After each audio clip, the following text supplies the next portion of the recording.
warahmatullahi wabarakatuh. Kami dari kelompok 3.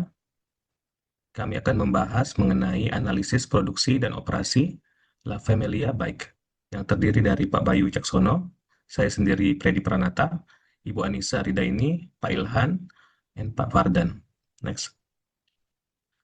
Dari studi kasus La Familia Bike, La Family Bike adalah spesialis sepeda anak untuk usia 7-10 tahun dengan pasar global. Masalah utama yang dihadapi adalah lonjakan permintaan yang drastis setelah pandemi. Tantangan operasional ini, ketidakpastian permintaan harian, bottleneck pada proses perakitan, biaya penyimpanan atau holding cost yang tinggi. Next. Pada metode yang pertama, kita menggunakan metodologi peramalan atau kita sebut dengan forecasting, yang kita punya data forecasting berdasarkan informasi dari tahun 2019 sampai 2020.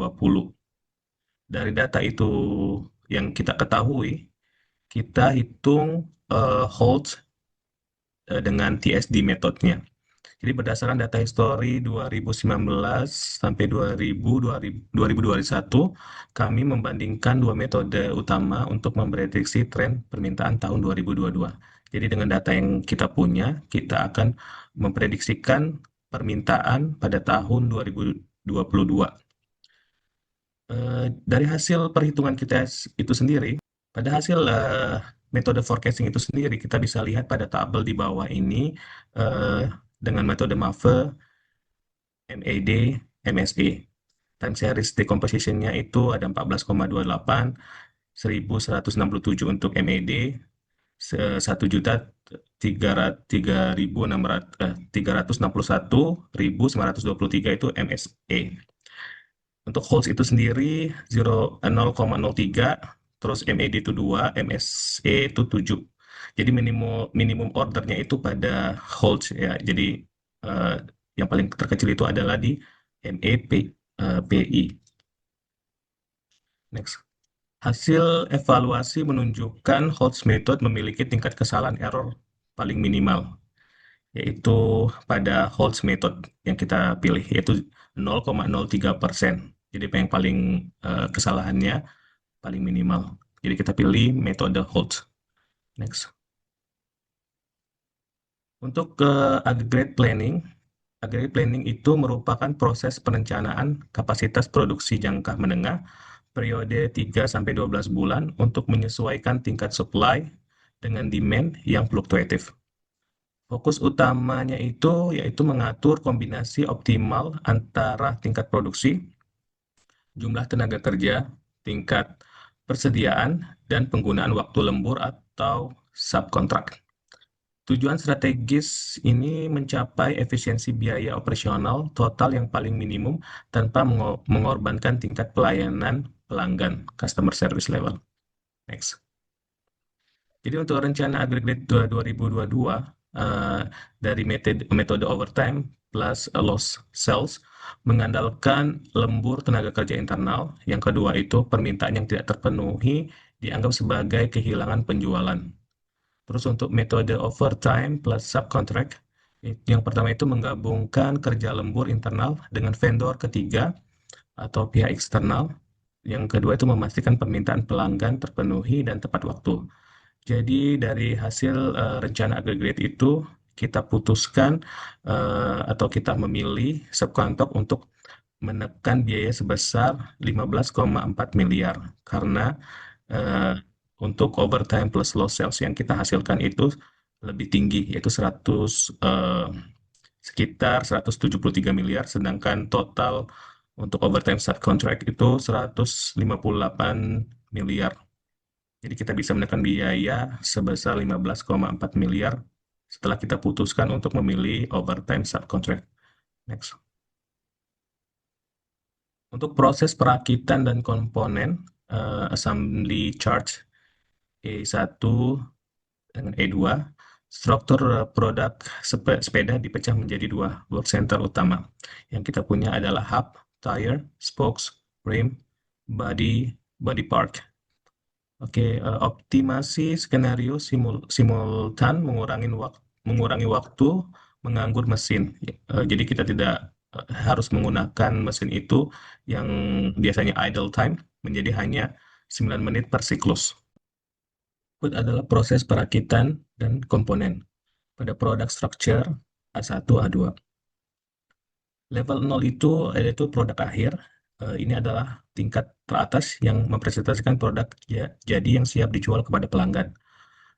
Level 1 itu sub perakitan utama, major sub assembly. Tingkat ini mencakup modul-modul besar yang jika digabungkan akan membentuk produk akhir. Yang kita bisa lihat yaitu produk structure-nya A1, A2. Untuk level 2 dan 3 itu intermediate sub-assembly. Structure ini menunjukkan adanya komponen perantara seperti SA1, sub-assembly 1 pada level 2, dan sub-assembly 1 pada level 3 yang harus dirakit terlebih dahulu sebelum bisa digabungkan ke level di atasnya. Pada level 4, komponen dasar, base, komponen part, tingkat terbawah yang menampilkan bagian tunggal seperti body part, hubs, spokes, rim, dan tire. Komponen ini bersifat purchase part atau bahan baku yang tidak dipabrikasi lagi di area ini, melainkan langsung dirakit.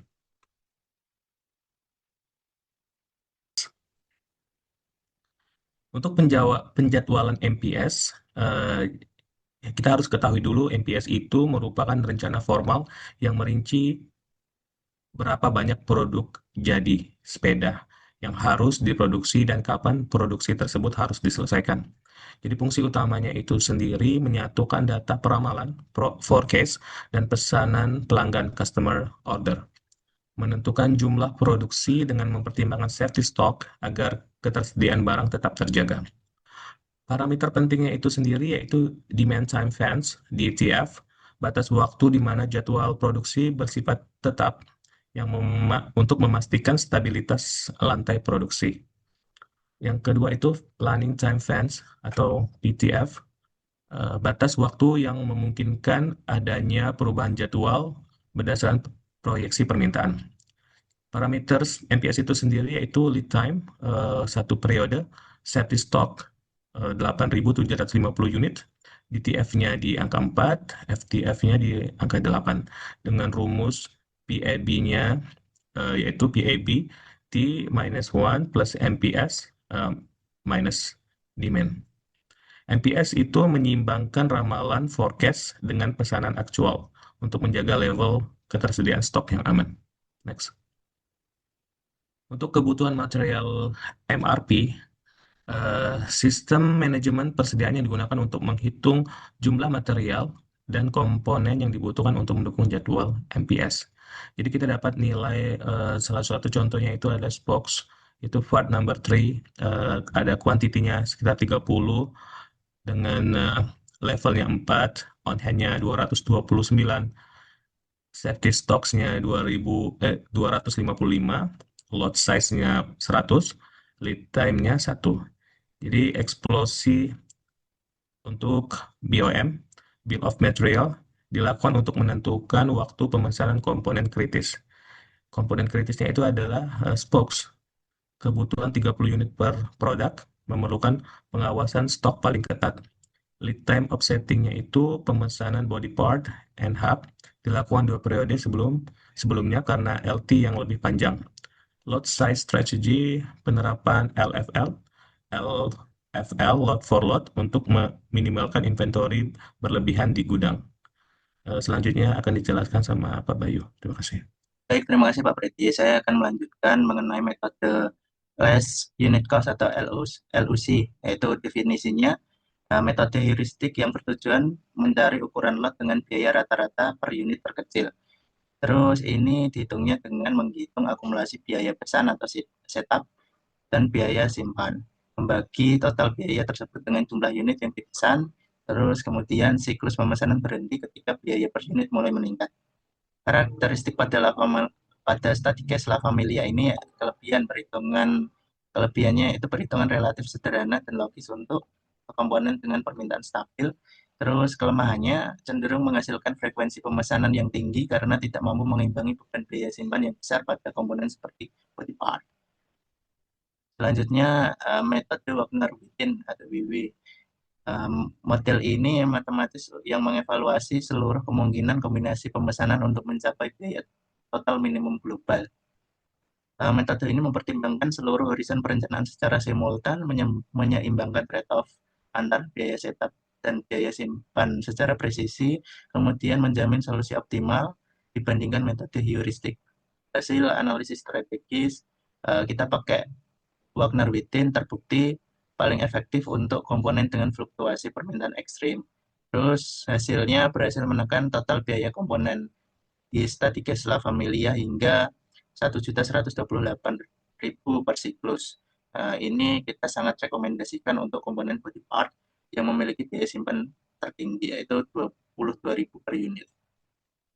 Kemudian ini kita bandingkan dari part-part tadi dengan perbandingan biaya lot sizing menggunakan algoritma Wagner-Wittin menunjukkan penghematan signifikan. Body part itu totalnya 600.000, kemudian tire 300.000, rim 120.000, kemudian ada hub dan spokes. Ini cukup minim sekali. Dan Wagner-Wittin terbukti paling optimal dalam menyeimbangkan trade-off, ya setup, dan holding. Kemudian kita simpulkan bahwa perbandingan strategis untuk mendukung efisiensi biaya manufaktur sepeda, yakni jenis metodenya ada dua, yaitu LUC dan WW. Kemudian biaya totalnya untuk LUC lebih tinggi, kemudian Wagner-Wittin lebih unggul, yaitu lebih minimum dan optimal. Kompleksitasnya untuk LUC lebih rendah, namun Wagner-Wittin lebih tinggi. Di sini keputusan proyek dipilih yaitu Wagner-Wittin. Karena Wagner-Wittin memiliki akurasi pemenuhan kebutuhan material yang lebih sinkron dengan jadwal produksi 26 unit per hari pada La Familia Bike. Selanjutnya, kita hitung optimasi tenaga kerja. Untuk operator optimal ini kita ketemu di angka 85, kita pakai linear programming lingo. Kami menentukan kebutuhan staf minimum untuk fluktuasi harian di range 55 sampai 65 orang. Kemudian skema penjadwalannya 5 hari kerja, 2 hari libur. Kemudian untuk kelompok X5 itu 28 orang ada libur di hari Sabtu Minggu. Total anggaran gajinya mencapai 430.727.385 per bulan. Kemudian sistem Kanban dan aliran material. Optimasi jumlah kartu untuk mencegah penumpukan di work center. Yakni ada di work center 3 yaitu SSA 1. Terjadi bottleneck karena kapasitas kontainernya 40 unit. Lead time-nya 0,75 hours. Terus kartu Kanban-nya 301, kemudian max inventory-nya 330 unit. Komponen SSA1 memerlukan sirkulasi kartu terbanyak karena kompleksitas proses. Reduksi delay time pada work center 3 sangat disarankan untuk merampingkan inventory. Kemudian kapabilitas produksi La Familia ada dua skenario, yaitu skenario 1 secara konvensional dengan produksi sekuensial satu persatu didapatkan 18 unit per hari dengan idle time 463 menit. Ini cukup lama sekali. Kemudian kita pakai skenario 2 untuk produksi overlapping didapat 26 unit per hari dengan idle time 9 menit. Jadi status kapabilitas yes, output harian secara konsisten berada di atas ambang batas safety stok bulanan, yaitu 263 unit. Kesimpulan strategis, dengan skenario simultan, La Familia mampu memaksimalkan utilitas mesin hingga 98% mendukung target pendapatan 2,25 triliun. Kemudian kapabilitas dan investasi, keputusan ekspansi kita dengan expect revenue 2023 sebesar 2,25 triliun.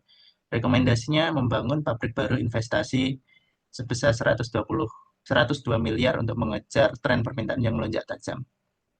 Terima kasih. Berikut presentasi dari kelompok kami di POA 3. Assalamualaikum warahmatullahi wabarakatuh.